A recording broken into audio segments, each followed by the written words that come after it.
মনে রেখো একটা কথা, যেদিন তোমার বিবাহ হবে সেদিন থেকে তুমি তোমার মাকে আর ভালোবাসতে পারবে না। যেদিন বউ বাড়িতে আসবে সেদিনই তোমার মাকে আর তুমি ভালোবাসতে পারবে না। পরিস্থিতি তোমার উল্টে যাবে। দিন যত যাবে পরিবেশ তত জটিল হবে।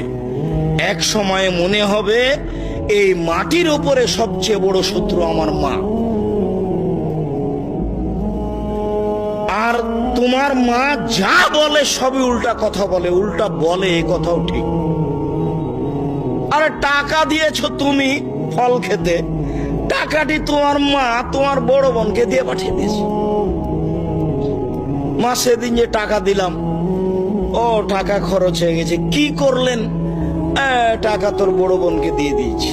আরে আমি আপনাকে ফল খেতে দিলাম, টাকা দিলাম ফল খাওয়ার জন্য, আর আপনি টাকা দিয়ে দিলেন মানে? অবাক। আপনার ছেলে আর আপনার বড় ভাইয়ের বড় বোনের ছেলে এক জায়গাতে খেতে বসেছে, তো আপনার মা বড় মাছের টুকরা আপনার বোনের ছেলের পাতায় তুলে দিয়েছে। এইটা আপনার বউ দেখেছে এইবার রাতে। হ্যাঁ, তোমার মা এরকম, তোমার মা তোমার বোনের ছেলেকে ভালোবাসে।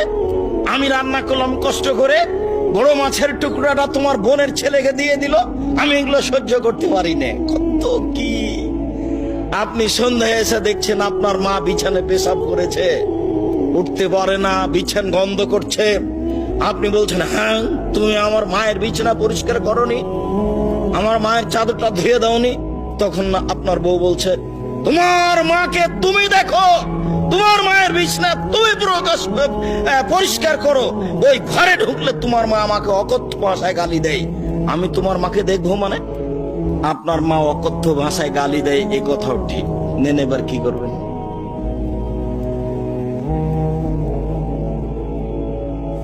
এত কিছু করার পরেও মা যে ঘরে থাকে সেই ঘরে তুমি জোরে হাঁটতে পাবা না। আমি বলিনি, আল্লাহ বলেছে। এত কিছু বলার পরে তোমার মা যে ঘরে থাকে সেই ঘরে তুমি জোর করে কথা বলতে পাবে না। ফালা তাকুল্লাহুমা উফফিন ওয়ালা তানহারহুমা, এই কথা বলতে পাবে না। আল্লাহ নিষেধ করে দিয়েছেন, এটা নগদ অর্থ। ঝাঁকি দিয়ে কথা বলতে পাবে না। হ্যাঁ, আপনি এই করলেন সেই করলেন, একবারে টোটালে নিষেধ আল্লাহ বলে দিয়েছে। অকফিজ লাহুমা জানাহাজুল, হাত নিচু করে যেতে হবে। মনে পড়ে না একদিন দৃশ্য নকল করছিলাম, মনে পড়ার তো কথা যে রাজশাহীর মেয়র এসেছেন নদাপাড়ায় আমচত্বরে, তো শাহ মকদুম থানার ওসি এইভাবে দাঁড়িয়েছেন, এইভাবে দাঁড়িয়ে বলছেন, স্যার এখন কি করবো স্যার? তা আমি তো দৃশ্য দেখে অবাক হয়ে গেলাম। আমি তো পাশে বসেছিলাম সেদিন, যেটা ব্যাপার কি, এটাতে ছিল মায়ের জন্য, এইটা কি করে মেয়র পেল? এটা তো মায়ের জন্য ছিল, কিভাবে এখানে চলে আসলো? অথচ মায়ের সামনে এভাবে যাওয়ার কথা আল্লাহ বলছে। আবার বলছেন শেষের দিকে, অকুল রব্বির হামহুমা কামা রাব্বায়ানি সগীরা, হে আল্লাহ তুমি আমার পিতা মাতাকে ওইভাবে দেখো, বাল্য অবস্থায় আমাকে যেভাবে দেখেছিল, যার কারণে আপনাকে আমি সলাতের শেষে সালাম ফিরার পূর্বে একটা দোয়া পড়ার জন্য পরামর্শ দিয়েছি, মনে আছে কি? রব্বির হামহুমা কামা রাব্বায়ানি সগীরা। আর এটা জন্য মনে থাকে, এর জন্য কি বলেছি বলেন তো দেখি? জাযাকাল্লাহ খায়ের। 2 রাকাত সালাত আদায় করতে হবে। 2 রাকাত সালাত আদায় করে আল্লাহকে বলতে হবে, আল্লাহ তুমি আমাকে এই দোয়াটা বলার তৌফিক দান করো, আমি যেন না ভুলি।